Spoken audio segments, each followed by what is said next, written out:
human trafficking, and particularly of young girls, is something that it's an issue. Well, let me back up and say, seldom do I speak for Commissioner's Court or other county officials. But in this case, I can tell you that entire Harris County Commissioner's Court, District Attorney Pat Lykos, Sheriff Adrian Garcia, County Attorney Vince Ryan, everybody is on board. We have got to get a handle on this human trafficking. And one of the first things we have to do is get the public aware.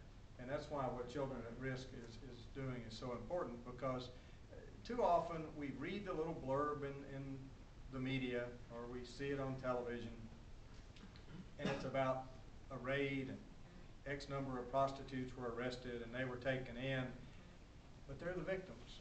We've got to understand that, and for too long we haven't understood that. They are the victims, and we've got to break that cycle. And by having a safe harbor, we can break the cycle, which does two things.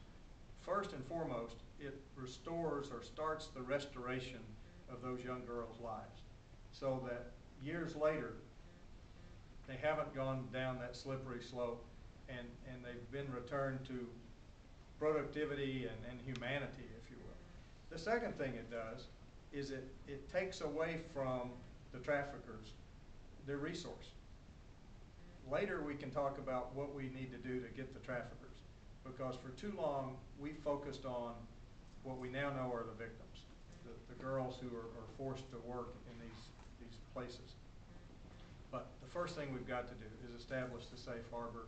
The county is committed absolutely to helping create this safe harbor, but we've got to get the public involved too. This will only occur through a public-private partnership.